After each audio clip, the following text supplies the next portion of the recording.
নিগম কল্পতরুর গলিত ফলম সুখ মুখাদ মৃত দ্রব সংযুতম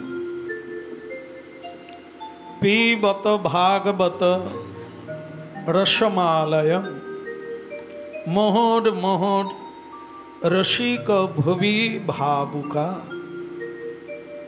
শ্রীমদ্ ভাগবত কথা বললেন, ভগবানের এই পীযুষ ধারা বিগলিত হরিনাম কোথা থেকে এলো? নিগম কল্পতরুর গলিত ফল। নিগম কল্পতরু মানে বেদ শাস্ত্র, ভগবানের মুখ নিঃসৃত যে বেদ, সেই বেদকে নিগম শাস্ত্র বলা হয়েছে। সেই নিগম শাস্ত্রের তাকে আবার একটি বৃক্ষের কল্পনা করা হয়েছে। নিগম কল্পতরু, সেই বৃক্ষটির নাম হচ্ছে কল্পতরু। কল্পতরুর বৈশিষ্ট্য হচ্ছে তিনি সর্বকামনা পূর্ণকারী। যে যাহা কামনা করবেন বা করেন, এই কল্পতরু বৃক্ষ হইতে তাহা পরিপূর্ণতা লাভ করতে পারে। গলিত ফল, বেদের ফল কি? নিগম কল্পতরু, তরু মানে বৃক্ষ, আর সেই কল্পতরু বৃক্ষ সেটি হচ্ছে দিব্য। তাকে কেউ লাগায় না, আর সে কোনোদিন মরবে না। এই বৃক্ষ অনাদিকাল থেকে এই বৃক্ষ বিরাজমান, কোটি কোটি কল্পে কোটি কোটি মানুষের সকল বাসনা পূর্ণ করতে সমর্থ। তো সেই দিব্য কল্পতরুর ফল হচ্ছে শ্রী শ্রী হরি নাম ব্রহ্ম।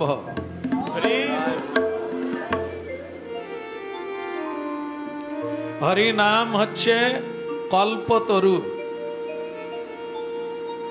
যা চাইবেন তাই পাবেন। আলবাত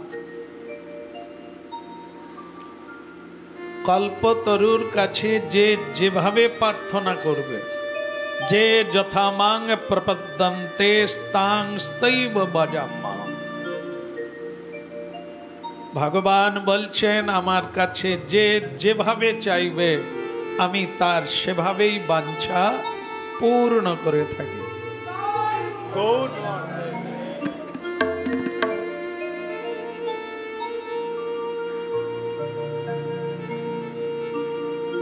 যাহার মুখে নিরন্তন কৃষ্ণ নাম,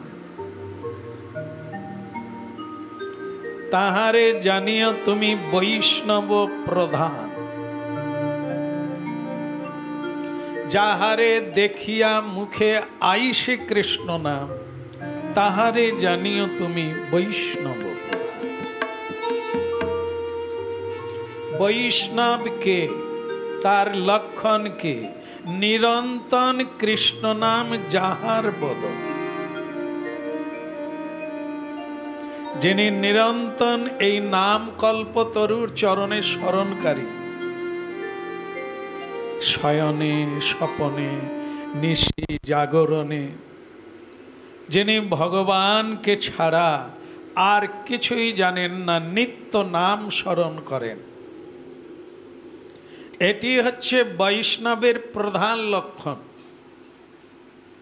ভগবান বিষ্ণুর যে প্রিয় ভক্ত, তার প্রধান লক্ষণ কি?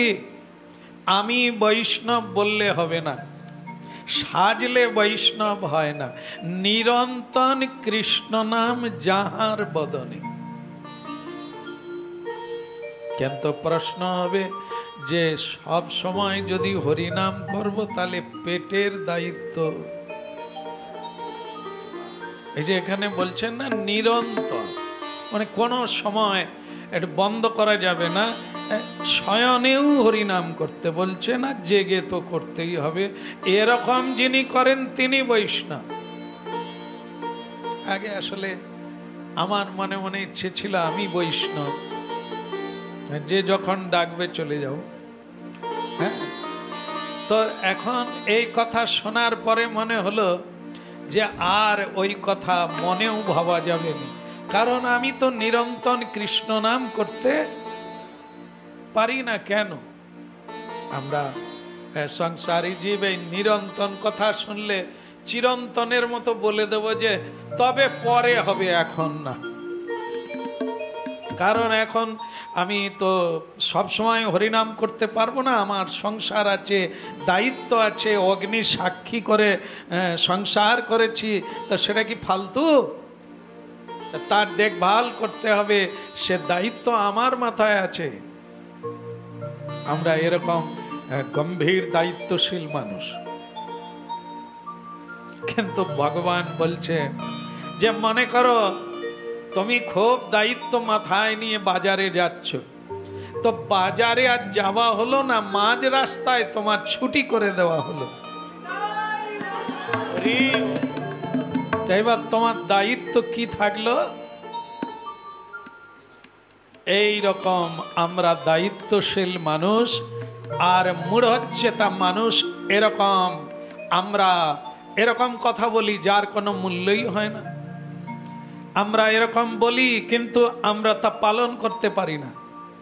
এই জন্য ভগবান শ্রীকৃষ্ণ বলছেন মত পরায়ণ মন মনা ভব মদ ভক্ত মদ যাজি। আমার আদেশ মানল,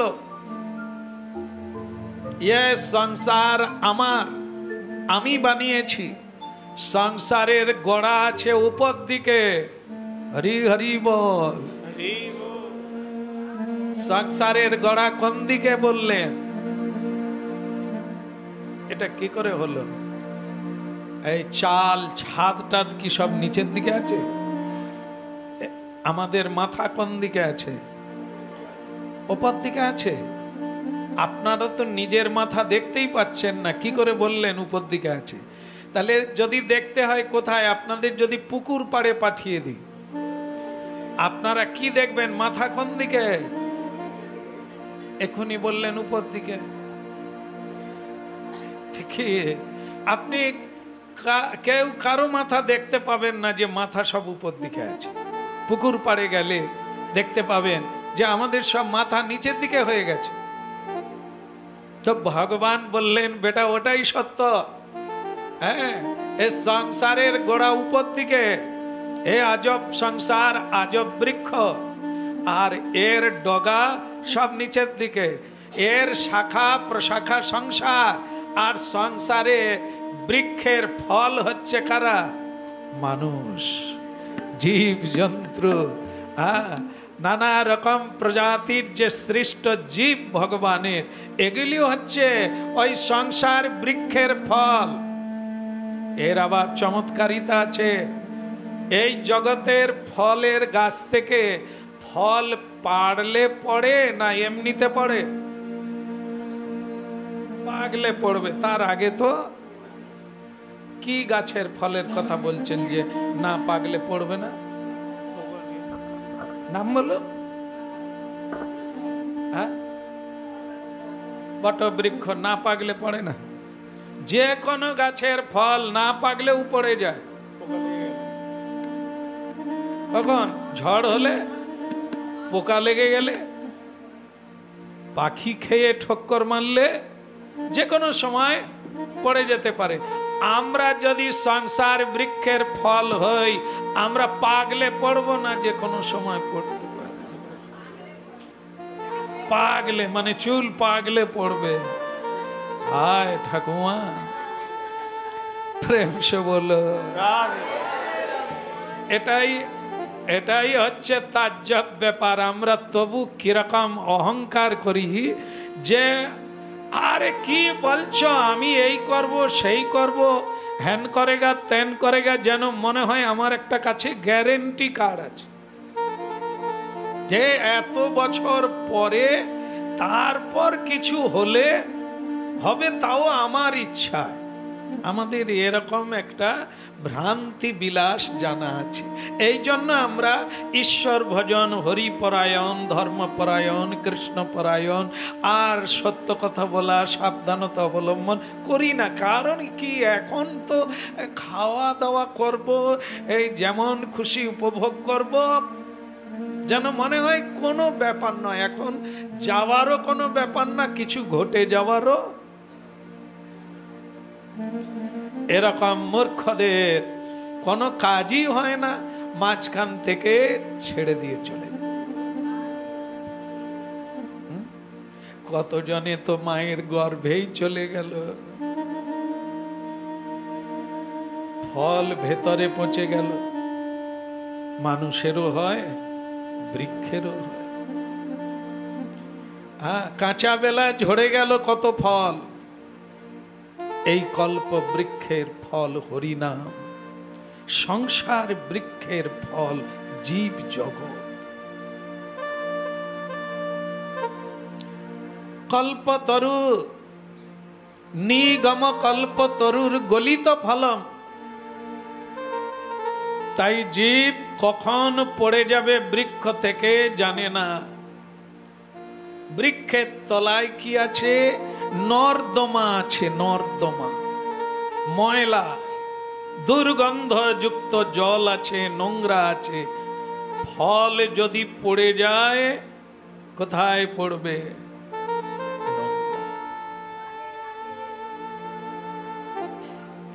এই জন্য ফল পড়ে যাওয়ার আগে, শুরুর থেকে যেহেতু ফল পড়ে যাওয়ার কোনো গ্যারেন্টি নেই, দিন নেই, ক্ষণ নেই, তাই সব সময় সাধু সন্তরা, সাধিকারা, জ্ঞানী গুণী ভগবানকে জানিয়ে রাখেন কি? গৌরাঙ্গ বলিতে হয়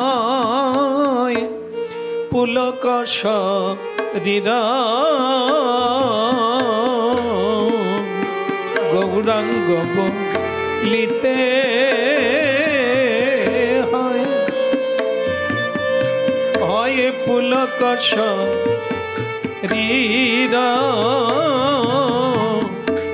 হরি হরি বলিতে নয় অনিববে নীর,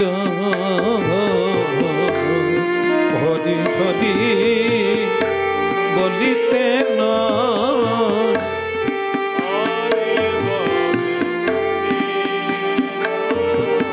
আরে কবে নিতাই চা করুণা দিবে,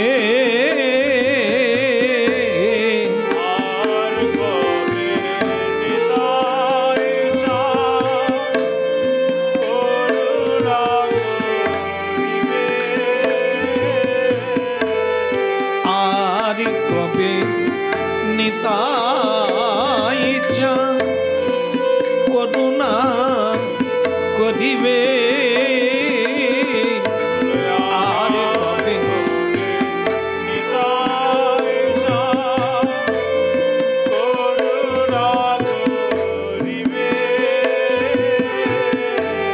সংসার বা শোনায় আমার কবে তুচ্ছ হবে, সংসার বা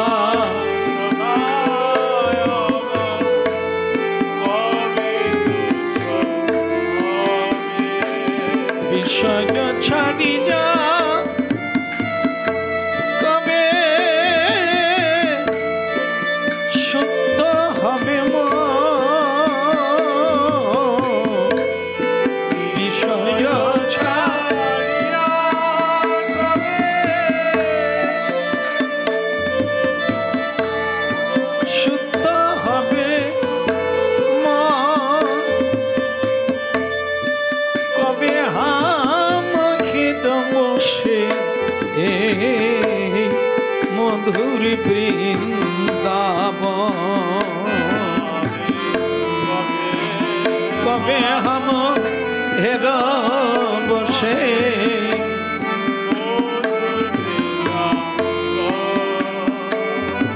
কোন রূপ রঘুনাথ পদে রঘুমরমতি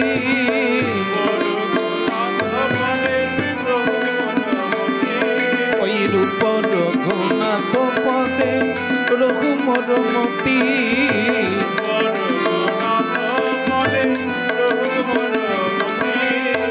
কবে আমাকে দেব সেই যুগল মূরতি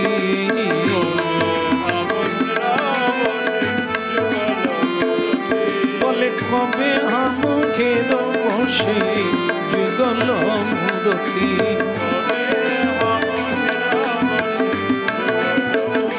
রূপ রঘুনাথ পদে রঘুমরয়া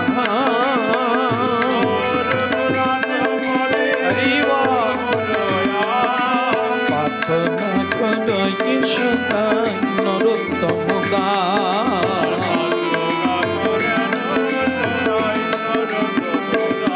বলে প্রার্থনা করই সদা নরোত্তম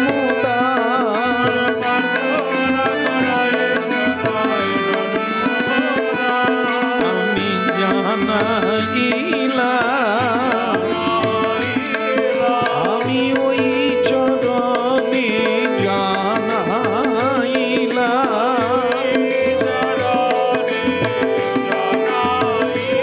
আমায় চরণ ছাড়া করোনা হে জানাইলা জানাই কেবল ওই চরণে রেখো মনে জানাইলা জানাই আমায় ওই চরণে রেখো মনে জানাইলা জানাইলা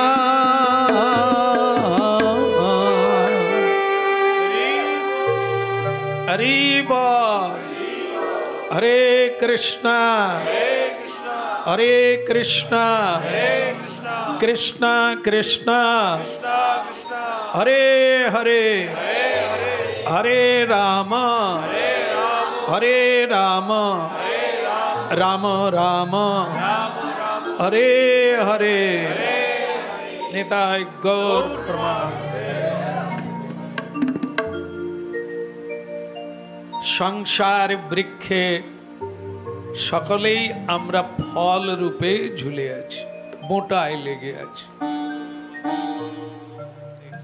মা আগে পড়বে না ছেলে আগে পড়বে, বৃন্ত থেকে খসে যাবে, জীবনটা চলে যাবে, কেউ বলতে পারবে না কার কখনো। এই জন্য বুদ্ধিমান ব্যক্তি, বুদ্ধিমান, এই সংসারে কেউ মূর্খ আছে, কারো বুদ্ধি নাই বললে কি হবে? এখনই কি বলেন, আমার বুদ্ধি নাই, আমি এরকম সংসার বানিয়েছি আর এরকম অল্প খরচায় সংসার চালাচ্ছি, আমার বুদ্ধি নাই।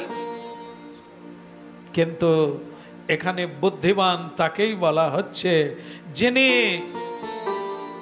উন্নতি করে, জীবনের উন্নতি করে। সংসারের উন্নতি যদি হয় সেটা কি আমাদের উন্নতি? কেউ বলবেন? মনে করেন সংসারে আগের থেকে খুব উন্নতি হয়ে গেছে, তা সে উন্নতি কি আপনার উন্নতি? বুড়িমা কি বলে, তো কার উন্নতি? দাদা আপনাদের আগে মাটির বাড়ি ছিল, এখন পাকা বাড়ি করেছেন, তার মানে কি আপনার বাড়ি পোক্তা হয়ে গেছে? আপনার তো বাড়ি ক্রমশ ধসে যাচ্ছে। ওটা থেকে গেল, তো করে দিয়ে গেলেন, পাকা বাড়ি থেকে গেল, কিন্তু আপনার বাড়িটা পাকা না কাঁচা? তো আমরা তো খুব বলছি, খুব উন্নতি করছি, মন দিয়ে সংসার বানাচ্ছি আর খুব পরিশ্রম করছি, কাঁচা বাড়ি পাকার বানিয়ে নিলাম মানে আমি উন্নতি করে নিলাম। এ তো বোকা লোকের কথা। আরে তোমার বাড়ির অবস্থা কি? বারবার ডাক্তার, বারবার নার্সিং হোমের সিট রিজার্ভ হয়ে আছে, ঘরের পালঙ্ক পড়ে আছে। তো কোনটা আপনার ঘর? আপনার ঘর হলো যার ভেতরে আপনি আছেন, সেটা হচ্ছে আপনার ঘর। এই দেহটা, এই পিঞ্জরটা, এই খাঁচাটা, হ্যাঁ, একে আবার মন্দিরও বলা হয়। হ্যাঁ, মন্দির কম লোক বলে, বেশিরভাগ কি বলে? দেহ পিঞ্জর। হ্যাঁ, খাঁচার ভিতর অচিন পাখি কেমনে আসে যায়, আমার খাঁচার ভিতর অচিন পাখি কেমনে আসে যায়, তারে ধরতে পারলে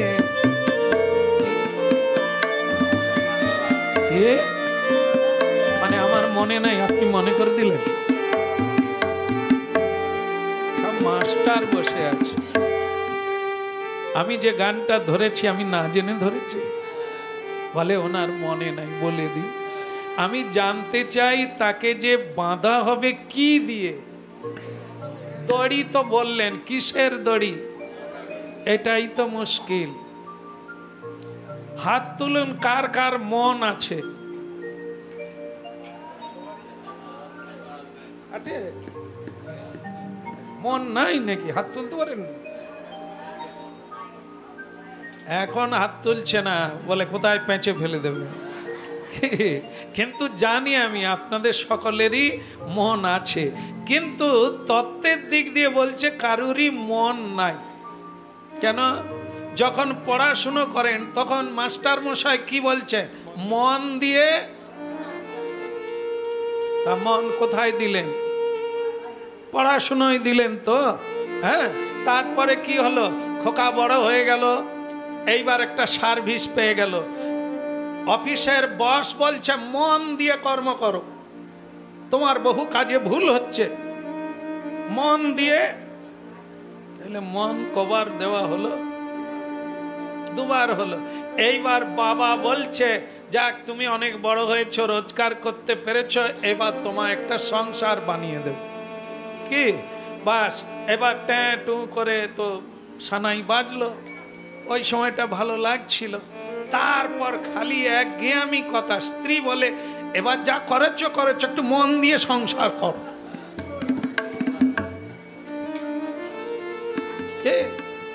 শ্বশুর বাড়ি গেলে শ্বশুর বাড়ির লোক বলে জামাই বাবু একটু মন দিয়ে একটু উন্নতি করো না, কি করছো? মন আর কত জায়গা যাবে। তারপর ছেলে হয়ে গেল, একটা মেয়ে হয়ে গেল, মন তাদের দিকে গেল। তাহলে আপনার একটা মন কাকে কাকে দিলেন? এরপর আবার আপনি বলবেন এসে শ্যামসুন্দর প্রভু সব ঠিকঠাক আছে, আসনে বসে জপ করি, কিন্তু মন খালি চল।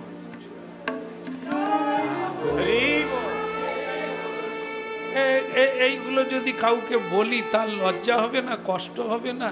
যে মনের খবর কি শ্যামসুন্দর প্রভু রেখে দিয়েছে? আপনার মন তো বহু জায়গায় গলিয়ে ঢুকে গেছে। কালকে একজন ফোন করে বলছে প্রভু আমি ঠিক রেখেছিলাম, 4 দিন আশ্রমে যাব। আমার শ্বশুর মশাই হঠাৎ নার্সিং হোম, আমি তো সেইখান থেকেই ফোন করছি। আরে তো শ্বশুর মশাই যদি হাসপাতালে, তুই হাসপাতালে, তোর বাবা কোথা? বলে আমার বাবার সঙ্গে তো কথা হয়নি।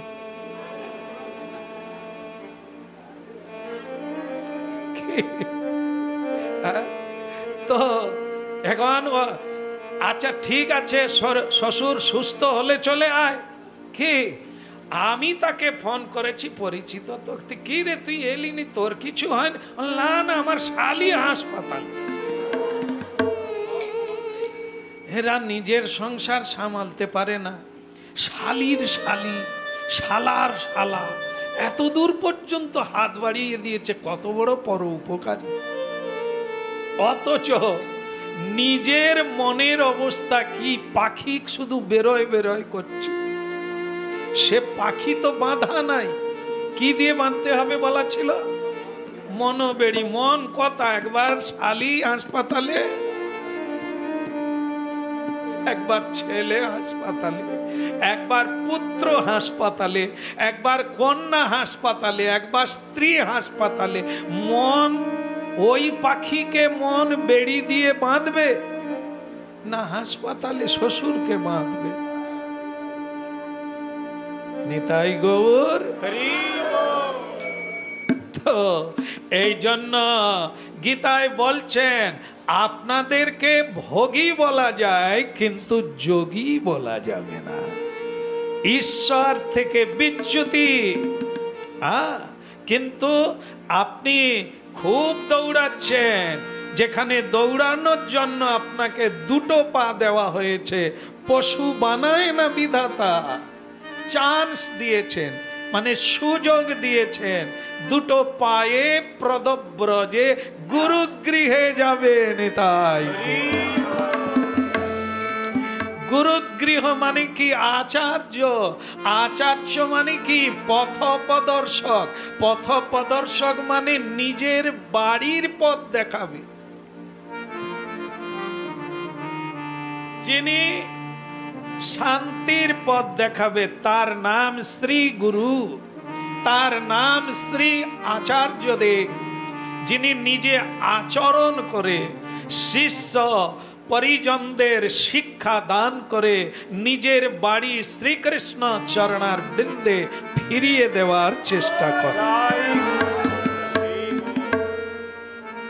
সারা জীবন কেটে গেল, ফল পড়ে যাওয়ার সময় হলো, এখনো শ্রী গুরুচরণ আশ্রয় হলো না। এ সংসারী জীব একটা পদ্ধতি জেনে নেন কি, যেরকম আমরা যখন মায়ের গর্ভ থেকে জন্ম নিই, আমরা কি গুরু ধরি? ঘান্নাড়ু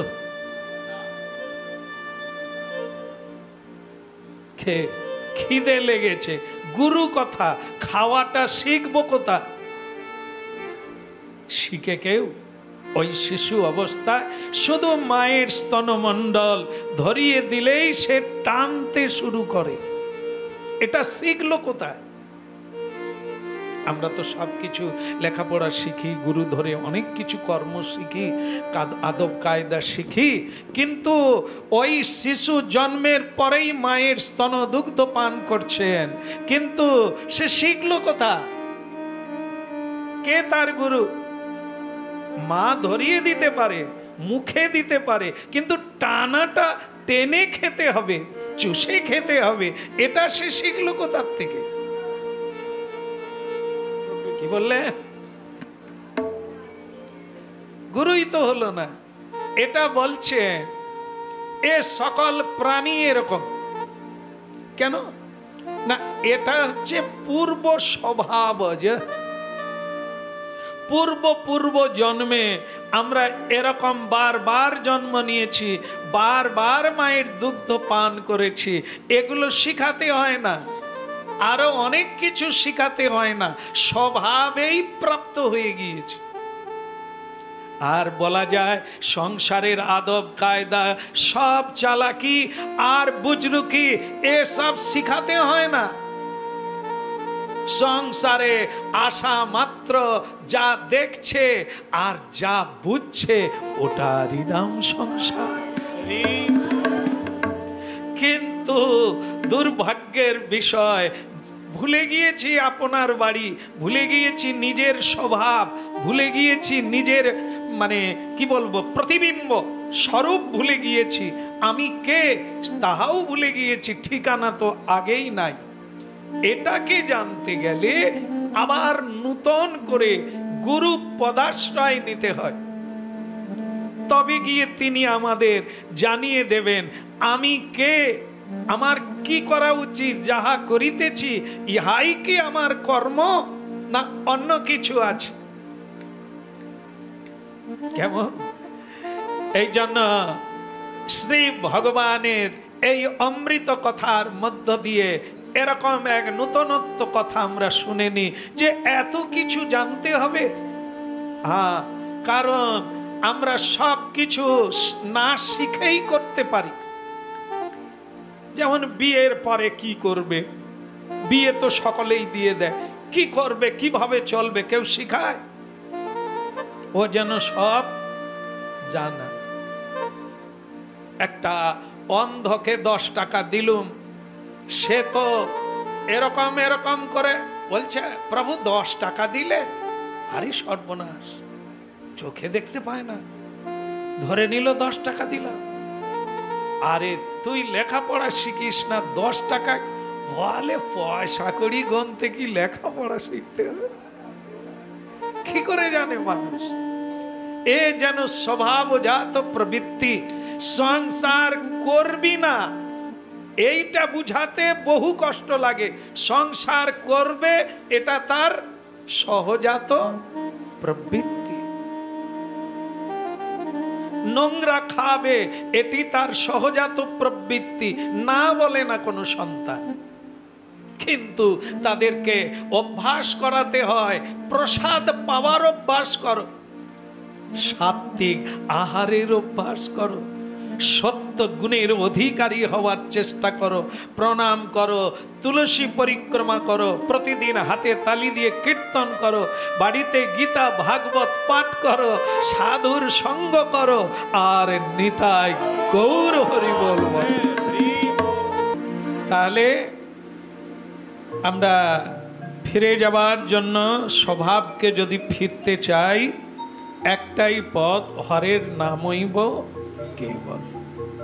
হরিনাম হরিনাম হরিনাম, অন্যথা অর্থাৎ আর অন্য কোন গতির, অন্যথা আর কোন গতির পথ নাই। একমাত্র হরিনামের দ্বারাই আপনার এই ভ্রম, এই চিত্তের পরিবর্তন একমাত্র হরিনাম সাধনের দ্বারাই সম্ভব, স্বভাবে ফিরতে।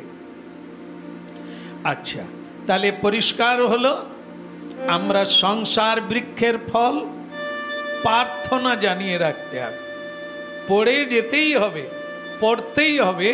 কেউ জানি না কে কবে পড়ে যাব। নর্দমায় পড়লে কি হবে? মনে করুন আমি আমের কথা বলি, আম, আম জানেন তো, 4 কোনা। যাক, আম বুঝানোর লাগবে না, বিদেশি ফল নয়, আম জানেন তো। আম মনে করুন পাকা আম নর্দমায় পড়েছে, কে কুড়বেন? হাত তুলো। আমি কতবার কুড়িয়েছি। কেন? নর্দমার দুর্গন্ধ কি আমের ভিতরে ঢুকে যাবে? কুড়িয়ে ধুয়ে নিলে বললো। আরে তাও কত মানুষ কুড়িয়ে খাচ্ছে, সেটা বড় কথা না, কিন্তু ওটা পবিত্র রূপে কেউ পূজায় লাগাবে না, ভক্ত বৈষ্ণবের সেবায় লাগাবে না। কেন?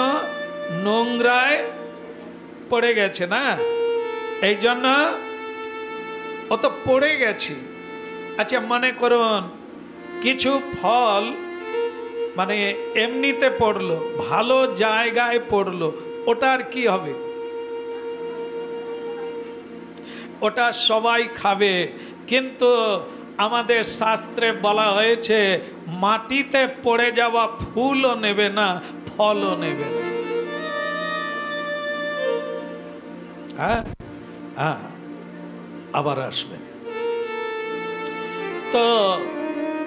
ফুল যদি মাটিতে পড়ে যায় ওটা নেবেন না, ফল যদি মাটিতে পড়ে যায় তাহাও নেওয়া হবে না। তাহলে গেল, এমন কোন ফল আছে যেটা ভগবানের সেবায় লাগবে? সেটা কি? গাছ থেকে যেটা পারবে।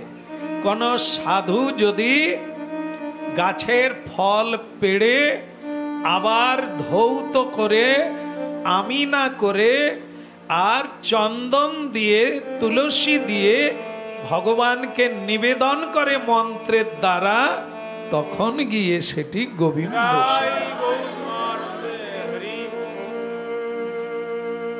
তার মানে আমরা যদি সংসার বৃক্ষের ফল হয়ে থাকি, তাহলে পড়ে যাওয়ার আগে, মরে যাওয়ার আগে, বিন্তু থেকে খসে পড়ার আগে যদি কোনো সাধু গুরু অহৈতুকী কৃপা করে আমাকে ধুয়ে মুছে পবিত্র করে মন্ত্র দ্বারা যদি গোবিন্দ চরণে অর্পণ করে, দেখেন কিরকম সাদৃশ্য আছে একটি বৃক্ষের ফল আর সংসার বৃক্ষের ফল। আমরা কি খেতে হবে না, নিগম কল্পতরুর বৃক্ষের ফল খেতে হবে। তার ফল কি? হরি নাম, প্রেম ফল। কিরকম খাবেন? এ ফল বলেছেন গলিত ফলন। আচ্ছা, কাঁচা আম পেড়ে রেখে দিলে পেকে যাবে, এইটা ভালো না গাছে পেকে গেলে ভালো? পেকে গেলে ভালো। আবার গাছ পাকার মধ্যেও একটা শ্রেষ্ঠ ফল আছে, সেটা কি রকম যে কেউ যদি বলতে পারে?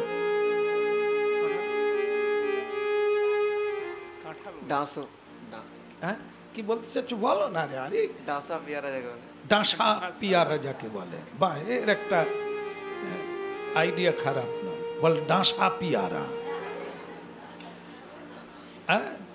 হ্যাঁ, সে পেয়ারা খারাপ, তোমার কথা খারাপ না, কিন্তু আমার মা ঠাকুমারা বলতেন যদি সেই পেয়ারাটা টিয়া পাখিতে ঠোকর দেয় তার নাকি স্বাদ। এই তো, তাহলে জানেন তো, সবারই জানা। তাহলে বুঝতে পেরেছেন, গাছ পাকা তো ভালো লাগে, কিন্তু তার চেয়েও ভালো লাগে যদি কোনো পাখি, তাহলে ঠিকই মিলে গেছে।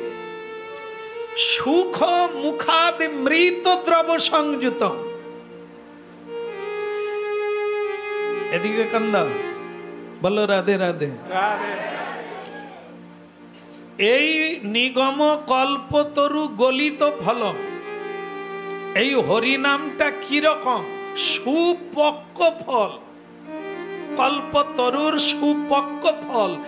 আবার তাই নয়, আপনারা বোধহয় জানেন না যে দারিম্ব বা বেদনা, বেদনা নয় তো, যাই হোক বেদানা, এই ফলগুলো সহজে গাছ থেকে পড়ে না, পেকে ফেটে ওইখানে নষ্ট হয়ে যায়, তবু পড়ে না। ঠিক এখানে বলছেন সুখ মুখাদ মৃত দ্রব সংযুত। এই কল্পতরুর ফল এমনই, এক গাছে পেকে গেছে, সেখানে আবার সুখ পক্ষী, সুখ পক্ষী মানে টিয়া পাখি, সে ঠক্কর মেরেছে, সে ফল ফেটে তার রস গড়িয়ে বৃক্ষের স্কন্ধে মানে গায়ে লেগেছে, সেই গা দিয়ে গড়িয়ে গড়িয়ে নিচে আসছে। নিতাই এই গাছে পেকে গিয়ে যে রসটা গড়িয়ে গড়িয়ে পড়ে, এটা যদি কেউ কোনোদিন চেটে খেতে পারেন তাহলে বুঝবেন যে কি অমৃত আছে ওর মধ্যে। এ হরিনাম হচ্ছে সেই জিনিস। সুখদেব গোস্বামী দেখেন, এই যে বসে আছেন, ওই যে নীল বসন ছাতার নিচে কত ঋষিমুনি বসে আছেন গঙ্গার তীরে, উনি এই তত্ত্বটা বোঝাচ্ছেন। শ্রীমদ্ ভাগবত কি, এই ভগবত কথা কি, ভগবানের কথাটি কি না, গাছের পেকে যাওয়া ফেটে যাওয়া সেই রস গড়িয়ে গড়িয়ে ধরণী তলে আসা, এই হরিনাম হচ্ছে সেই। তাকে আবার সুখদেব গোস্বামী খেয়ে নিলেন। এনার নাম সুখদেব গোস্বামী। ইনি পূর্বে টিয়া পাখি ছিলেন, রাধা রানীর পোষা পাখি।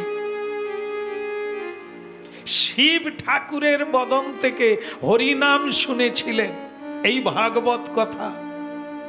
ভাবু, যেন তেন প্রকারেণ কৃষ্ণ ভক্তের সঙ্গে কৃষ্ণ কথা শুনুন, আপনার জন্ম বদলে যাচ্ছে, আপনি বুঝতে পারবেন না। টিয়া পাখি থেকে কি হলো?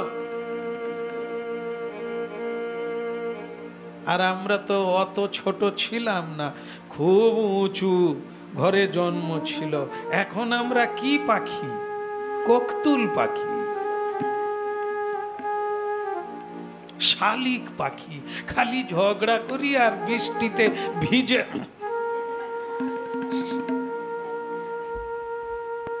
আমাদের মরে যাবার পরে যে আমরা সুখদেব হব, কেন হতে পারবো না? আমরা তো শিব ঠাকুরের মতো বৈষ্ণবের কাছে হরিনাম শুনি না। পাখি হয়ে হরিনাম শুনল, তিনি সুখদেব রূপে জন্ম নিলেন। এই জন্য সুখা মুখাদমৃত দ্রব সংযুত, বেদকে ভাগ করে পুরাণ রচনা করলেন, পুরাণকে মন্থন করে শ্রীমদ্ ভাগবত রচনা করলেন। সেই ভাগবতের ফল প্রথম খেলেন কে? না সুখদেব গোস্বামী। আমরা শ্রীমৎ কৃষ্ণ কথা সুখদেব গোস্বামীর কাছ থেকে প্রাপ্ত হলাম। এই জন্য সুখ মুখাদ মৃত দ্রব সংযুতম, পাখি আগে খেয়েছে, তাই হরিনামের স্বাদ বেড়ে গেছে। প্রেম সে বলো। তারপরে কতজন খেয়েছে হরিনাম, তার কোনো ইয়ত্তা নাই। যত উচ্ছিষ্ট হচ্ছে, যত লোক বলছে হরিনামের স্বাদ তত। আগে ঠাকুমা দাদুরা পান খেত না? খেত কিনা? আর নাতিরা নাতনিরা কি করত?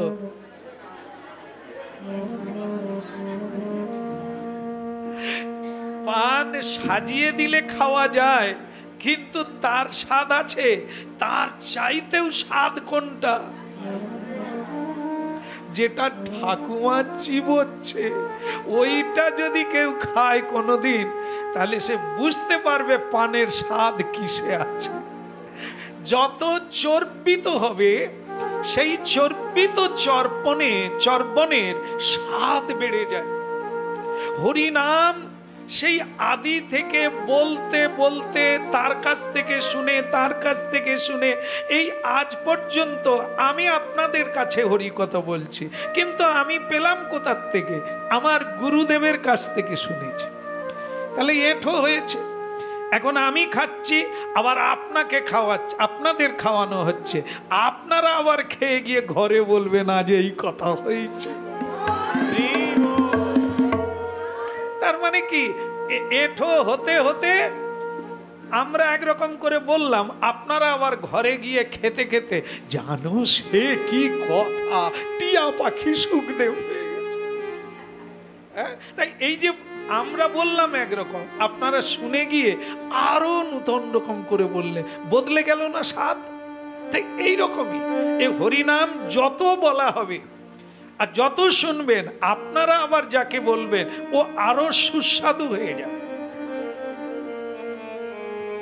তবে সেটা সকলের মুখে হবে না। বলো, বলে তোরা বললি বটে শ্যামসুন্দর প্রভুর আশ্রমে গেলুম, তোরা খালি বলিস কি প্রসাদ, কি বাবা পুই খাড়া, ও তো আমার ঘরে খায়। আর ঘরে খাই কত রকম লাল ফল, সাদা ফল দিয়ে, তাই কত স্বাদ হয়। ওখানে তো লাল সাদা ফলের কোনো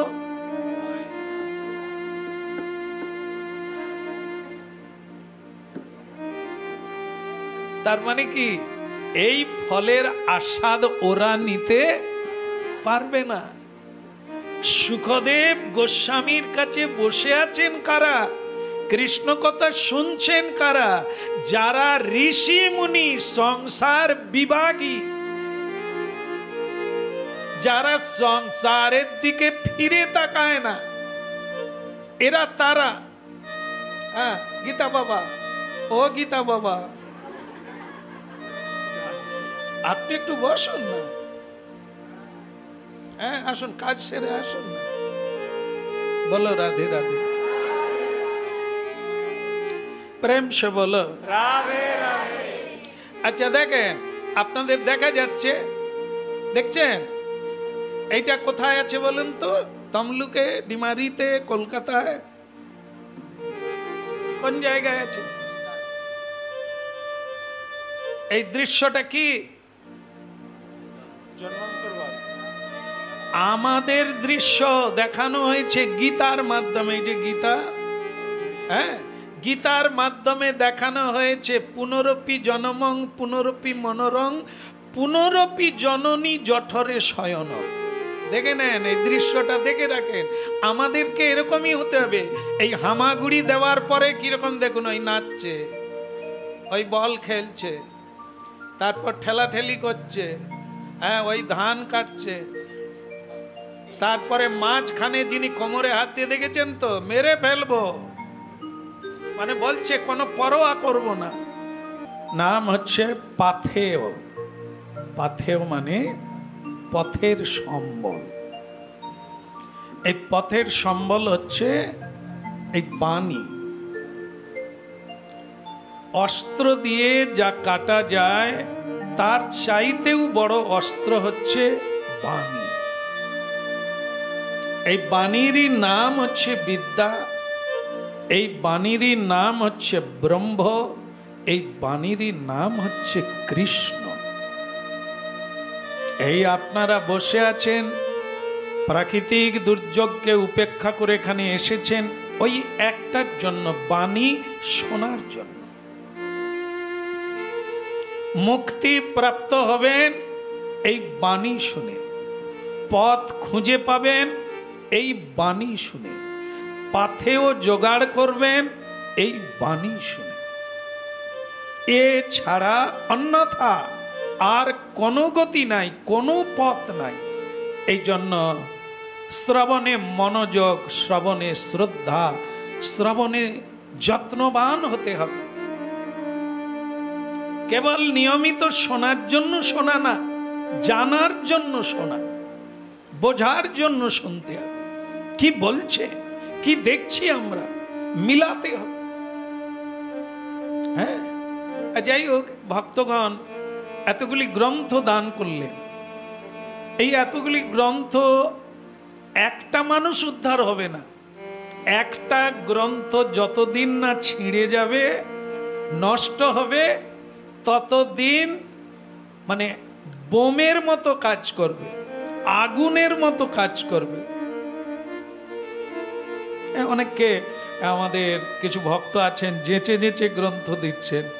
হ্যাঁ, আরে লাগবে না, লাগবে না, লাগবে না, অনেক গ্রন্থ, তবুও দিচ্ছেন। দিলে কি হবে, এ গ্রন্থটি হাত ফেরি হবে। বহুজন এখানে আসছেন, কিনেছেন, ভারতবর্ষের মানুষ, চলে গেছে বাংলাদেশ, ত্রিপুরা, তারা এখানে আসে না। কিনলেন কি করে? আত্মীয়ের হাত দিয়ে, বন্ধুর হাত দিয়ে গ্রন্থ চলে গেছে। পড়ার পরে বলছেন, এক আত্মীয় বাড়ির টেবিলে গিয়ে দেখি আপনার গ্রন্থ পড়ে আছে। এটা পড়লাম, তারপরে তাদের বাড়িতে অনুরোধ করে গ্রন্থটা বাড়ি আনলাম। হ্যাঁ, দেখেন কোথায় কে কিনলো, কোথায় চলে গেল। তারা পড়ে সেখান থেকে বলছেন, কবে আপনার ওখানে পৌঁছাবো, একবার জীবনে আপনার ওখানে পৌঁছাতে চাই। তা ভাবুন, একটা গ্রন্থ মানুষ জীবনে কি কাজ করে। বহু মানুষ ফোন করে জানাচ্ছেন এ গ্রন্থ কোথায় কোথায় পাওয়া যায়। কারণ যারা পথ খুঁজে বেড়াচ্ছেন, উপায় খুঁজছেন, একটা এই অশান্তির দাবানল থেকে বেরোতে চাইছেন, তারা উপায় পেয়ে যাবেন যদি একবার চোখ বোলায়।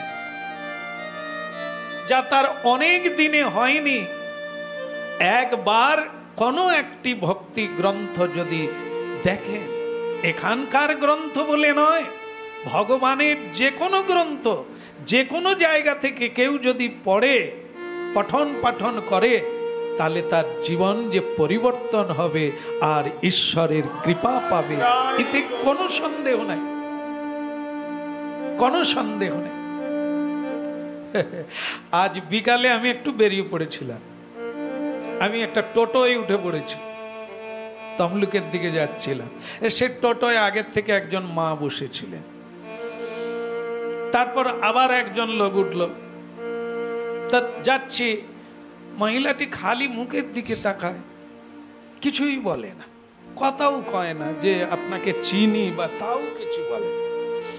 আর আমি তো চারদিক তাকিয়ে তাকিয়ে যাচ্ছি, সে যেখানে নামলো, নেবেই টোটোওয়ালাকে বলে আপনি একটু দাঁড়ান, ব্যাগ ট্যাগ নামিয়ে রেখে প্রণাম করে। দেখো মেয়ের কারবার, দেখো কথা কইল না, প্রণাম করে। আরে মা, এতক্ষণ আপনি কিছু বলেন না, আপনি প্রণাম করছেন কেন? বলে আমি খালি তাকাচ্ছি, এত বড় ভাগ্য হলো, যাকে দেখতে যাব কবে যাব ভাবি, সে আমার টোটোয় বসে আছে। আরে মা, তুই তো আগের থেকে দুটো কথা বল, তাহলে জানতে পারি। হ্যাঁ, তোমার টোটোওয়ালা বলে আমি আর দাঁড়াতে পারবো না, ছেড়ে দিল। ভাবুন, সে মা চোখের জলে কাঁদতে শুরু করলো যে আমি এরকম আপনার কাছে বসে যেতে পারবো, এ আমার স্বপ্নেও জানা ছিল না। হরি কথা শুনে মানুষের জীবনে কিভাবে পরিবর্তন হচ্ছে, সুখী হচ্ছে, এ হত্যা করা যাবে না। তাই গ্রন্থ, হ্যাঁ, কত মানুষের কল্যাণ করে দেওয়া, দান করা, গ্রন্থ প্রণয়ন করা, গ্রন্থ তৈরি করা, আর গ্রন্থ পাঠ করা, গ্রন্থ দান করা, সবগুলি 16 মালা করে জপ করলে সারা জীবনে যা পাবেন, একটা গ্রন্থ দানে তাই। কারণ আমাদের বলছেন নিজের চেয়ে পর উপকারটা বেশি করো, তোমারটা না, ওটা স্বার্থ হয়ে যাবে, পরের উপকার করো। কি করে হরিপাদ পদ্মে আনতে হবে? নিজে সারা জীবন জপ করে গেলে, নিজে প্রসাদ পেয়ে গেলে, প্রসাদের আস্বাদ কাউকে পাওয়ালে না, হরি নামের আস্বাদন কাউকে করালে না, তাহলে তো তুমি স্বার্থপর হয়ে গেলে, ঋষির মতো মৌনী হয়ে গেলে। মহাপ্রভু বলেছিলেন হরিদাসকে, উচ্চস্বরে বলা ভালো না মনে মনে বলা ভালো?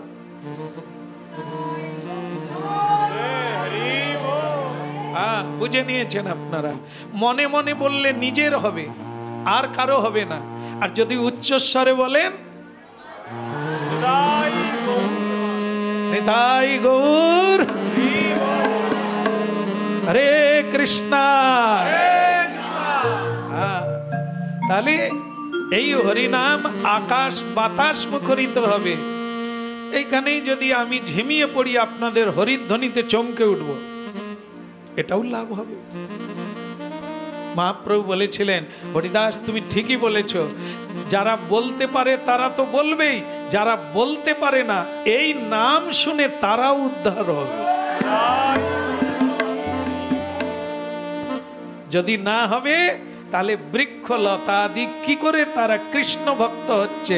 বৃক্ষের ভেতরে পাখি বসে আছে, সুখ পাখি, শিব ঠাকুর গাছের গোড়ায় হরি নাম করছে। পাখি কি হরি বল বলতে পারে? পারে না তো।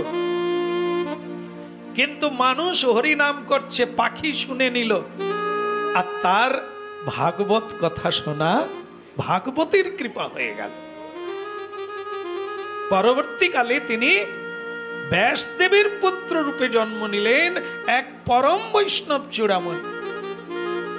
তার পুত্র রূপে জন্ম পাওয়ার সৌভাগ্যটা কি?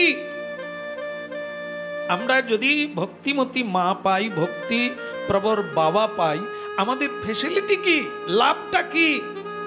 না জন্ম থেকেই আমাকে প্রণাম করাবে? করাবে কিনা? ভক্তের বাড়িতে জন্ম নিলে প্রণাম করাবে, আর জন্ম থেকে প্রসাদ পাবো, জন্ম থেকে হরিনাম শুনবো, জন্ম থেকে আরতি দর্শন করবো। এই এতগুলো সৌভাগ্য ভক্ত গৃহে জন্ম নিলে, ভক্ত গৃহে থাকলে এতগুলো অনায়াসে পাবো। আর যাদের বাড়িতে ভক্ত নাই তাদেরকে মন্দিরে যেতে হয়, ভক্তের গৃহে যেতে হয়। কেন? ওই পরিবেশটা আমার বাড়িতে নাই, তাই ওখান থেকে আনতে হবে। এই জন্য প্রার্থনায় একটা গুরুত্বপূর্ণ বিষয়, ফল পড়ে যাওয়ার আগে জানিয়ে রাখতে হবে, আমি যেন নর্দমায় না পড়ে যাই। মানে ফল পড়া মানে কি? মানুষ এখানে মরবে, ওই যে দেখেন মরল, আবার সঙ্গে সঙ্গে আর একটা মায়ের গর্ভে জন্ম নিল, একে মালা বলা হয়। মালার যেমন দেখেন না, এর ফাঁকা কোথায়, এর ছেদ আছে কোথাও? একবারে জুড়ে আছে, মানে কোথাও ঠিক। এই জন্ম মৃত্যুকে মালা বলা হয়েছে, কোথাও কাটা নাই, কোথাও ভেদ নাই, একবারে জন্ম, জন্মের পরে মৃত্যু, মৃত্যুর পরে জন্ম, জন্মের পরে মৃত্যু, মৃত্যুর পরে জন্ম। এটাকে কাটাতে হবে। এর জন্যই শ্রীমদ্ ভাগবত গীতা, এর জন্যই শ্রীমদ্ ভাগবত, এর জন্যই কৃষ্ণ কথা। এটা কাটবে। কখন কাটবে? না যখন তুমি এই সুখ পাখির মতো সাধু সঙ্গ করবে। তুমি যে জন্মই থাকো না কেন, আশেপাশে বৃক্ষলতা এত হরিনাম শুনছে, এরা কোথায় যাবে?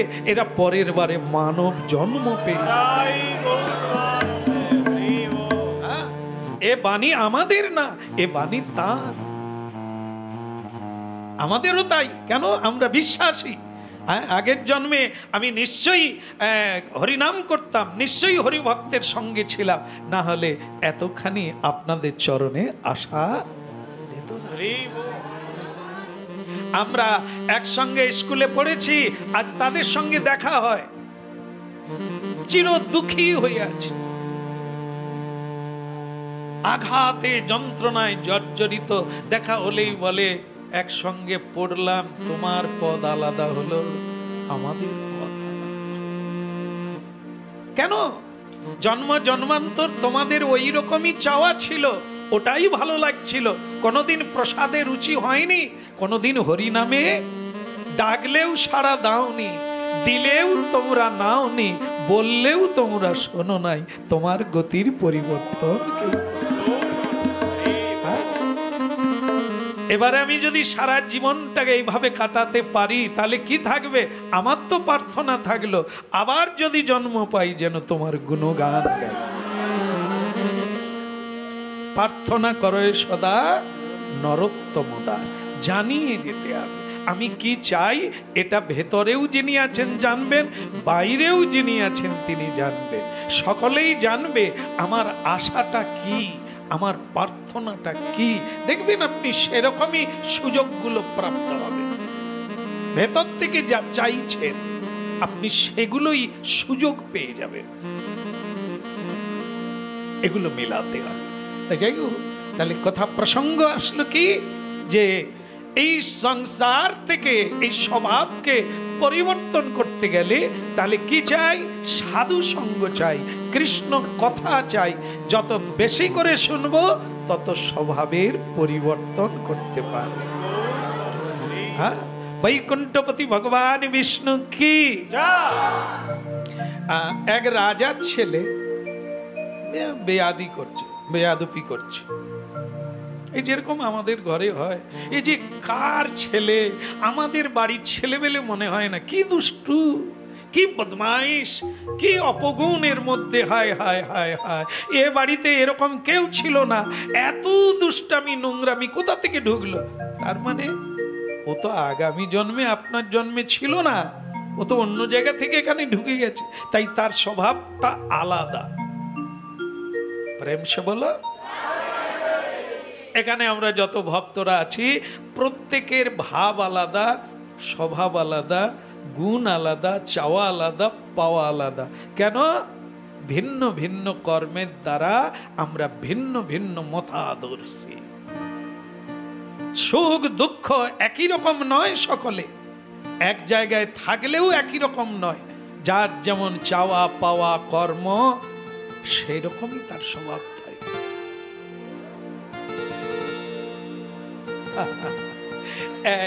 এক ধোবার ছেলে, ধোবা জানেন? যারা কাপড় ছিঁড়ে। আচ্ছা, এই যে আপনারা সকলে বললেন যারা কাপড় কাচে, আপনারা কাচেন না?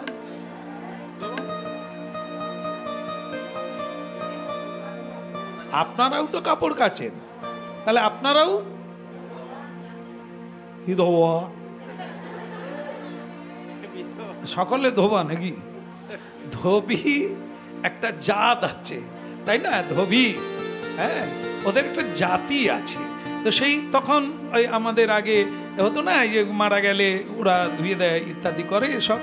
তো যাই হোক, সেই সব আলোচনা করবো না, ওসব অনেক রকম এখন দ্বিমত আছে, তো সেসবে না গেলাম। ধোবির কথা বলি। ধোবি ওই কাপড় কাচতো। কিরকম কাপড় কাচে রে? এরকম কাঠের উপরে এ করে না, পাথরের উপরে কাপড় কাচে। কাচতে কাচতে সে ধোবি মরে গেছে। বলুন কোথায় জন্ম নেবে? সে ধোবি রাজবাড়িতে ছেলে হয়ে জন্ম নিয়েছে, রাজবাড়িতে। এইবার রাজার ছেলে হয়ে যখন খেলাধুলো করে, খালি বন্ধুদের বলে হামাগুড়ি দে, ওই হামাগুড়ি দে। কেন, কি করবি? আমি খেলবো বলে একটা চাদর নিয়ে তার পিঠে মারছে। কি হয়েছে বলুন তো? কেন? রাজার ছেলে, সে তার খেলার মধ্যে এটাই বেস্ট খেলা। মানে সে যখনই তার খেলার ইচ্ছা হয়, তুই ঢুকে পড়, তুই নুয়ে পড় না, আমি তোর পিঠে কাপড় কাচবো। সে সকলে খালি বলি, খালি যখনই খেলে কাপড় খেলে, কাপড় কাচে কেন? তখন এক জ্যোতিষীকে ডাকা হলো রাজবাড়িতে। জ্যোতিষী, আপনি দেখুন তো আমার ছেলে খালি ধোবির ব্যবহার করে কেন? সে হাত দেখে বলছে, হুজুর, হয়তো বলার পরে আপনি মারধর শুরু করবেন। দেখেন, আপনি ডেকেছেন, আমাকে বলতে হবে। মিথ্যা বললে আপনি ঠকে যাবেন। সত্যটাই বলি, আগের জন্মে ধোবার বাড়ির ছেলে ছিল। রাজা বলে, এই সত্যটা একটু গোপনে বলা গেল না।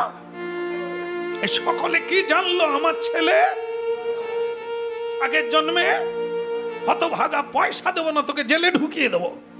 জ্যোতিষী বলে, আমি কিন্তু বলে শুরু করেছি যে সত্যটা আমি বলবো, আপনি সহ্য করতে কষ্ট হবে। তো তা আবার জ্যোতিষীকে খাইয়ে টাইয়ে দিয়ে বলে, আরে রেগে গিয়েছিলাম, তুই কিছু মনে করিস না। কিন্তু ধোবার বাড়ির ছেলে রাজার বাড়িতে ঢুকলো কেন? ধোবার বাড়িতে না ঢুকে আরে এখানে ঢুকলো কেন? বলে, গুরু মহারাজ গীতা পড়েননি? গীতায় বলেছেন, জং জং বাপি শরণং তজ্জতন্তে ভাবিতং কলেবরং। আসলে এ যখন মরে, মানে আগের জন্মে রাজবাড়ির ছেলে ধোবির ছেলের সঙ্গে খেলতো, আর ধোবির ছেলের সঙ্গে খেলতে খেলতে নদীর জলে পড়ে গিয়ে মরে গিয়েছিল। ধোবির কাপড় কাচা দেখে ধোবির সঙ্গে থেকে রাজবাড়ির ছেলে ধোবির স্বভাব প্রাপ্ত হয়ে সেই ভাব নিয়ে মরে গিয়েছে। তাই রাজবাড়ির ছেলে ধোবির স্বভাব নিয়ে রাজবাড়িতে জন্ম নিয়েছে। ওরে সর্বনাশ রে! তাহলে দেখুন, এই জায়গার তত্ত্বটা বুঝতে হবে। আমরা কি ভুল করে জীবনে এই স্বভাব পেয়েছি। শুরুর থেকে যা শিখাতে হয় না, স্বভাবজাত কৃপণতা, স্বভাবজাত হিংসুটে, স্বভাবজাত পরহিংসা, পরশ্রী কাতরতা, স্বার্থহীন সব সময় স্বার্থপূর্ণ নিয়ে থাকি, এই যে সব চাইতে খতরনাক খতরনাক গুণগুলি, এগুলি কোথা থেকে পেলাম? জন্ম জন্মান্তরে। এরই নাম সাধনা। এইগুলোকে 6 দোষ শোধি, এই দোষগুলোকে তাড়াতে কত জন্ম কেটে যাবে, তারপর তো সদ্গুণ পাওয়ার জন্য সাধনা করবে। ঘটনা যা হলো, পরিবর্তনের জন্য মহারাজ তার ছেলেকে এক সাধুর আশ্রমে রেখে এলেন। এই কারণে রাখলেন যে ওখানে থাকলে এর স্বভাবের পরিবর্তন হবে। সেখানে সাধু আছে এবং গুরু আছে, সেখান থেকে প্রাপ্ত হয়ে পরিবর্তন ঘটবে। প্রেম সে বলো। এই জন্য তাকে আশ্রমে রাখা হলো। বেশ কিছুদিন কেটে গেল, কিছু বছর কেটে গেল। এইবার মহারাজ চিন্তা করলেন যে আমার ছেলের কিরকম পরিবর্তন হয়েছে, রাজ সিংহাসনে বসার উপযুক্ত কিনা, একবার নিয়ে আসি ছেলেকে। তো আশ্রমে গেলেন। আশ্রমে গিয়ে গুরুজিকে জানালেন যে আমার ছেলেকে একটু ডেকে দিন। এইবার রাজকুমার এলেন। দেখি রাজকুমারকে আর চেনা যাচ্ছে না। কিরকম? ছেঁড়া জামা কাপড় পরে আছে। এতদিন তাকে তেল দেওয়া হয় না, মানে তেল না দিলে কি হবে? চুলগুলো লাল হয়ে যাবে, খুশকি হবে না? হ্যাঁ, তা সেরকম উস্কো খুস্কো বেশ ছেঁড়া জামা কাপড় পরে, একবারে রাজার ছেলে, কালো পড়ে গেছে, ময়লা হয়ে গেছে। এসে বাবাকে প্রণাম করলেন। বাবা ভালো আছে? তুই কে রে? ভিখারির ছেলে কোথাকার, তুই যা। গুরুজি আমার ছেলেকে ডেকে দেন। গুরুজি বলছেন ওইটাই আপনার ছেলে।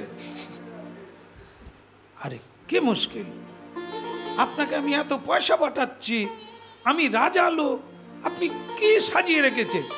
এ ছেলে কি করবে? এ তো ভিখারি বেনে গেছে। তো দেখেন মহারাজ, তাহলে এক কাজ করেন, আপনি তো রথে করে এসেছেন, তা আপনি আপনার ছেলেকে নিয়ে চলে যান। বলে কেন গুরুজি? আপনি চাইছেন আপনার মতো হতে, আপনি আমার কাছে দিলেন কেন? আপনি আমার আশ্রমে দিয়েছেন, ও আমার মতো হবে। আর যদি আপনি আপনার মতো দেখতে চান, তাহলে তো ঠিকই জায়গায় আছে, ওখানে নিয়ে যান। বলে তাহলে এর কি পরিবর্তন? বলে আপনাকে তো পরিবর্তন দেখালাম। আগে আপনাকে প্রণাম করত। শিক্ষা দিতে গেলে মহারাজ অভাব আনতে হবে। শিক্ষা হয় অভাবে, স্বভাব পরিবর্তন হয় অভাবে। আর যদি বিষয় বৈভব টাকা পয়সা ছোট থেকে দিতে থাকো, তাহলে অভাব কি জিনিস ও বুঝবে না, মানুষ হতে পারবে না। তাই এই জন্য আপনার রাজবাড়ির যে তৈজস, যে বৈভব, আমি সব কেড়ে নিয়েছি। রাজ পোশাক পরতে দিই না, ভালো খেতে দিই না, আশ্রমের ঢালা ঢিলে সাদা সিধে এই খেয়ে সব ছেলেদের সঙ্গে একসঙ্গে থাকতে হবে। ও রাজবাড়ির ছেলে বলে এখানে আলাদা কোনো বিছানা নাই। এই জন্য আপনার ছেলে তবু আজকে এসে আপনাকে প্রণাম করেছে। আগে আপনাকে গালি দিত, সুরাপান করে বাড়ি ফিরত, আপনি নিজেই বলেছেন। সেগুলো ছাড়াবার জন্য ওকে শাসন করা হয়। এই গরিব ছেলেদের সঙ্গে ওকে শুতে দেওয়া হয়, আর গরিব ছেলের মতো ওকে রাখা হয়েছে। তা বলে তাহলে গুরুজি, তাহলে আমি ছেলেকে নিয়ে এবার যাই? অনেক বাকি, অনেক বাকি। আপনি এখন যান, পরে আবার আসুন। আবার প্রায় 10 বছর পরে আবার একবার রাজা এলেন। এবার ছেলে অনেক বড়, বিয়ে দিতে হবে, রাজ সিংহাসনে বসাতে হবে। বাবা আবার পৌঁছে গেলেন। হরি বল। হ্যাঁ, আমার ছেলেকে একটু ডেকে দেন। রাজকুমার বাবার কাছে এলেন, কিরকম? একবারে তুলসীর মালা পরিধান করে, তিলক দিয়ে দিয়েছেন, মস্তক মুন্ডন করে নিয়েছেন, আর হাতে ঝোলামালা নিয়েছেন। নিয়ে বাবাকে এসে নমস্কার করলেন। বাবা বলে, রাজকুমার কোথা? মানে তো মস্তক মুন্ডন টুন্ডন হয়ে তো দিব্য সন্ন্যাসী বাস, বলে আমার রাজকুমার কোথা? বলে এই তো আপনার রাজকুমার ডেকে দিলাম। বলে গুরুজি, আমি আপনাকে শুধু ওর স্বভাবটা পরিবর্তন করতে বলেছি, আপনি তাকে ভিখারি বানিয়ে দিলেন। আরে সিংহাসনে বসবে কে? গুরুজি আপনি একে কি বানালেন? বলে আমি পরিবর্তন করার চেষ্টা করেছি। এবার আপনি, আপনার ছেলে বড় হয়ে গেছে, মতামত ছেলের কাছে নেন। বলো রাধে রাধে। বলে বাপ রাজকুমার, রাজকন্যা অপেক্ষা করছে, তুই চল বাবা। হ্যাঁ, তো রাজকুমার তখন ওই ঝোলামালা হাতে ছিল তো। হরি ওম তৎসৎ। বাবা মোটে সন্ধ্যা, এখনো মধ্যজাম, মধ্যরাত্রি পার হবে, তারপরে নিশান্ত পার হবে, তারপরে গিয়ে সকাল হবে। আর সেই সকালে আমি যাওয়ার চেষ্টা করব। রাজা বলে, আমি থেকে যাব? কালকে নিয়ে গিয়েই তোকে যদি না আমি টুপি পরাই, মানে ওই মুকুট পরিয়ে দেব, রাজ পোশাক পরিয়ে দেব, তোর কি হাল করেছে? তুই কি শ্রীচৈতন্য দেবে নাকি? হ্যাঁ, মা কাঁদাবি, বাপ কাঁদাবি, রাস্তায় ঘুরবি, লাবড়া ব্যঞ্জন খাবি। তুই রাজার ছেলে, তুই অস্ত্র ধরবি, মানুষের কর আদায় করবি, খাজনা নিবি, মানুষকে শাসন করবি, তুই কি ঝোলামালা ধরে বসে আছিস? বলে বাবা যেটা বলার বলে দিয়েছি, কথা বেশি বলতে নিষেধ আছে। বল তাহলে ওই কথাই রইল? বলে হ্যাঁ বাবা ওই কথাই রইল। আর সকালবেলা উঠে বাবা আবার রেডি, খোকা তাহলে চলো। বলে বাবা আপনি কথা বুঝতে পারেননি, এটা প্রথম সন্ধ্যা, এরপরে মধ্যজাম আসবে। মধ্যজাম মানে মধ্যরাত্রি। তার মানে কি বলতে চাচ্ছে? মানুষের ভয় সকালে না সন্ধ্যায়? মানে রাত্রিতে না দিনের বেলা? তোমার কখন ভয় লাগে? তোমার কাছে কোনটা ভালো, রাত্রি না দিন? রাত্রিটা বেশি ভালো, ঘুমানো যায়। সবার কাছে রাত্রি সবার কাছে ভালো নয়। ব্যবসায়ীর কাছে রাত্রি ভালো নয়, তারা ঘুমোতে চায় না, আরো রোজগার করতে চায়। আর আলস্য ব্যক্তিরা কি চায়? তারা গ্রীষ্মকাল চায়, দুপুরেও ঘুমাবে আর সন্ধ্যায় ঘুমাবে। আলস্য ব্যক্তি তো যত টানা ঘুম দিতে পারবে, রাত্রি বড় হবে, তাদের কাছে ভালো। আর যোগীর কাছে কি? যোগীর কাছে রাত্রি আর দিন সমান, কারণ তারা নিদ্রাকে বেশি প্রশ্রয় দেয় না, ভজনকে প্রশ্রয়। হ্যাঁ, যোগী হতে গেলে ভোগ ত্যাগ করতে হবে, ভোগ ত্যাগ করতে গেলে আরাম বিরাম ত্যাগ করতে হবে। কষ্ট করলে কি মিলে? আর কষ্ট যদি না করি, ঘুমি ঘুমি মালা করি, ঘুমিয়ে যাবে, ঘুম ভাঙলে আবার টানবে মালা। এরকম আলস্য ব্যক্তি আছে, শুয়ে শুয়ে হরিনাম করে। তা শুয়ে শুয়ে হরিনাম করলে ভগবান বলে, তুই যেরকম আরাম করছিস, আর আমি তোকে কি আরাম দেবো, তুই ঘুমা।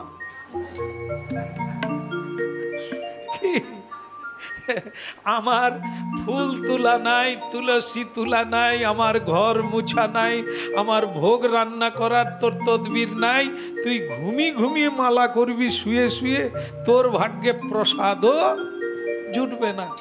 হ্যাঁ, প্রেম সে বলো রাধে রাধে। উদ্যমীর কাছে ভগবান থাকে, উদ্যমীর কাছে লক্ষ্মী থাকে। আলস্য ব্যক্তির কাছে লক্ষ্মীও থাকে না, জনার্দন গরিব হয়ে যায়।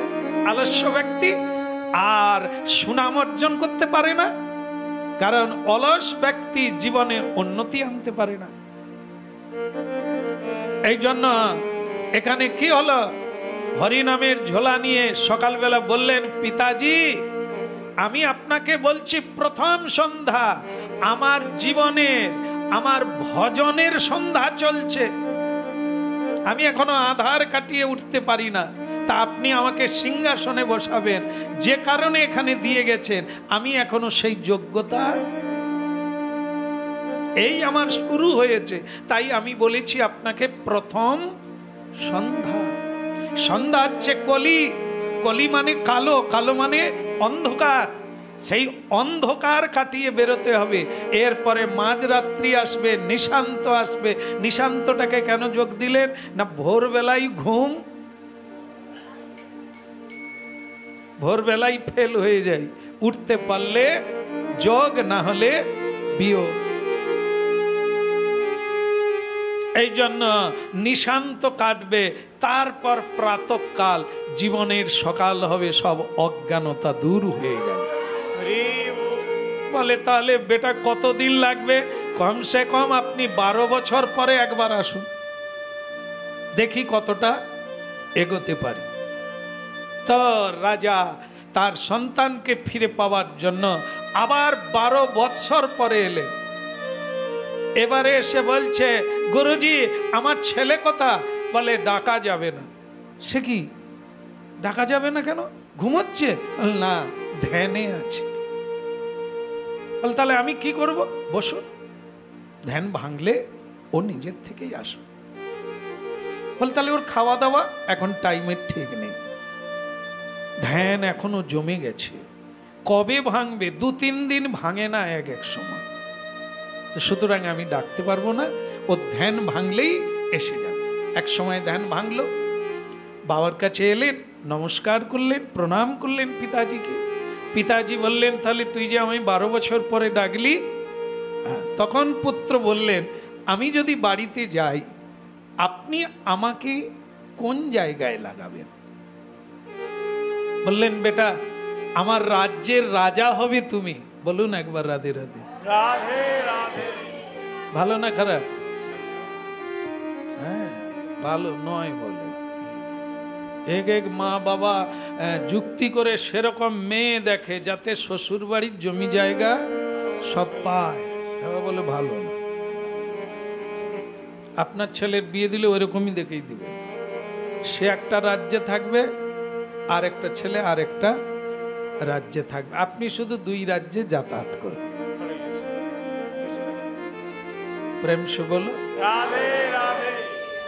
এখন বলছে আপনি আমাকে একটা দেশের, একটা রাজ্যের রাজা বানাবেন। এই মুহূর্তে আমি যে রাজার কাছে আছি এই সব রাজ্য তার দেশের মধ্যে পড়ে। কে? জগদীশ্বর, তার রাজ্যের মধ্যে আমি আছি। আপনার রাজ্যের নাম পার্থিব, আর আমি যে রাজ্যে আমাকে গুরুজি পাঠিয়েছেন সেটার নাম অপার্থিব। অপার্থিব হচ্ছে নিত্য আনন্দযুক্ত, আর পার্থিব হচ্ছে সুখ আর দুঃখ দুই মিলিত হয়ে রাজ্য। তো সুতরাং পিতাজি আপনি আজকে জেনে খুশি হবেন যে আমি আপনার ভোগ রাজ্যে। তাহলে তুই 12 বছর পরে ডাকলি কেন? আপনাকে আমি বলেছিলাম আমার এখনো রাত্রি শেষ হয়নি। অজ্ঞানতা, অজ্ঞানতা শেষ হলে জানা হবে কোন রাজ্যে যাওয়া উচিত, আর সেইটা এখন আমি জানতে পেরেছি। আপনার ওই ভোগ ঐশ্বর্যের রাজ্যে আমি যাব না, ওটা আমি নিয়ে যেতে পারবো না, ওটা আমার হবে না। তো ওই রাজ্যে আমি যাচ্ছি না। গুরুজি আমাকে যে রাজ্যের সঙ্গে যোগ করে দিয়েছেন আমি সেই রাজ্যের রাজা। তাহলে তোকে আমি এইখানে রাখলাম বাবাজি হওয়ার জন্য? বলে, পিতাজি, জীবন আমার, আপনার না। রাজ্য আপনার হতে পারে, কিন্তু আমি আপনার পুত্র নয়। আমি আমার জন্য জন্ম নিয়েছি, আপনি আপনার জন্য জন্ম নিয়েছেন। আপনি আপনার রাজ্যে থাকুন, আমাকে আমার রাজ্যে থাকতে দেন। দেখুন, পিতা ফিরে গেল। গুরুজি বুঝিয়ে দিলেন তাকে, রাজাকে, যে মহারাজ দেখেন আমার হাতে নেই। ধ্যানে যা জানলো, শাস্ত্র পড়ে যা বুঝলো, জীবন দিয়ে যা বুঝলো, পৃথিবী পরিক্রমা করে বুদ্ধদেবের মতো যা দেখলো, সিদ্ধান্ত সে নিজে নিল। তো সুতরাং আপনি যান, মাঝে মধ্যে আসবেন, দর্শন করে যাবেন। বলে, আপনি আশীর্বাদ করুন আমি যেন আসতে পারি।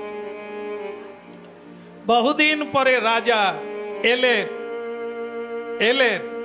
কিন্তু এবারে এসে দেখলেন যে তার ছেলে আশ্রমের মহারাজ হয়ে গেছে, মানে গুরুজি চলে গেছে, কিন্তু তারই ছেলে এখন আশ্রমের গুরুজি হয়েছে। তো ওই রাজা বৃদ্ধ হয়ে গেছে, এখন এসেছেন, এসে বলছেন, হরি বল, গুরুজি প্রণাম নেবেন। কাকে প্রণাম করছে? হ্যাঁ, একদম। রাজা भी বদলে গেছে। এই সঙ্গে, এই সূত্রে একটা যুবক ছেলে রাজ ঐশ্বর্য ভোগ করতে চাইছে না। কি পেয়েছে? কিছু না পেলে কেউ এটা ত্যাগ করে? আর আমি কি মূর্খ, ছেলে পেয়ে গেল, আমি এই পচা দুর্গন্ধময় সংসার নিয়ে পড়ে আছি। তাই আজকে সে চলে এলেন, ছেলেকে প্রণাম করছেন, গুরুজি আমার প্রণাম নেন। ছেলেও বললেন, ওঠো বৎস, নিতাই গৌর। হ্যাঁ, ওঠো বৎস। হ্যাঁ, তো যেই উঠলো, হাত জড়ো করে পিতা বললেন, গুরুজি আমি দীক্ষা নিতে চাই, কিন্তু নাম বদলাতে হবে। রাজা বললে হবে না, বলতে হবে গুরুজি আপনার দাসানুদাস হতে চাই। বলে, গুরুজি আমি তাই হলাম। বলে, হলাম না, হও দেখি, তারপর দীক্ষা। বলে, তাহলে গুরুজি আমার কাজ কি?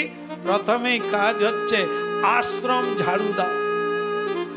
এই 12 বিঘার আশ্রম ঝাড়ু দাও। বাবা ঝাড়ু দিতে শুরু করলো। তারপর ঝাড়ু দেওয়া হয়ে গেল, কয়েকদিন দিয়ে ঘাম টাম জোরে, খাওয়ার সময় নাই, খেতে এসে গেছে। যখন ওই যে আমাদের আশ্রমে ঘন্টি বাজে না, ঘন্টির আগে থালা নিয়ে ঢুকলেই তাড়াবে, ঘন্টি বাজলে থালা নিয়ে, আমাকেও শুদ্ধ থালা নিয়ে আসতে হবে। তো থালা নিয়ে আসতে হয়। তো রাজাও সে ওই যখনই ঘন্টি বেজেছে, সব ছেলেরা এসেছে, রাজাও থালা নিয়ে ঢুকে গেছে। গুরুজি পায়চারি দিতে দিতে বলছে, ওই থালাটা কাড়িয়ে না, মানে তার বাবার থালা। কাড়িয়ে নেব কেন? বলছে পুরো ঝাড়ু দেয় না, খেতে বসে গেছে। চলা ওটা কাজ শেষ করো, তারপর খাও। একটা কাজ দিয়েছি তাই হয় না, খাবার টাইমে এসে থালা নিয়ে বসে ওটা ওটা বলো।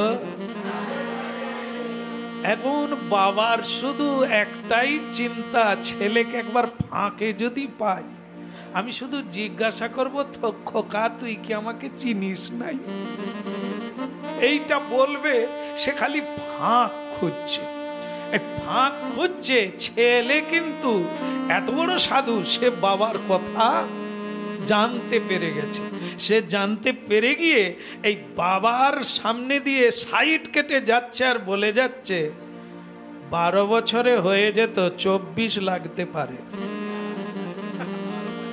সে তখন বলছে, কেন গুরুজি, কেন হচ্ছে এরকম?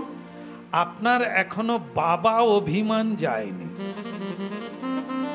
আপনি গুরু বলে প্রণাম করলেন, আবার বেটা অভিমান করছে, 24 লাগতে পারে না। গুরুজি আমার বেটাও নাই, আর আমি রাজাও নয়, আমি তোমার দাসানুদাস। তাহলে মন দিয়ে কাজ করো, কাজেই বুঝতে পারবো দাস না রাজা, তখন তোমার দীক্ষা হবে নিতাই।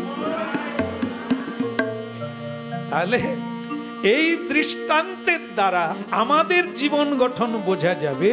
দীক্ষা তো আমরা চাইলেই গুরুজি দিয়ে দেয়, কিন্তু দীক্ষা নেওয়ার পরেও পূর্ব স্বভাব, আমি অমুকের মা, অমুকের বাবা, এই জায়গার মালিক, এই মোড়ল, নেতা, মন্ত্রী, বাস গপ খেজুরে।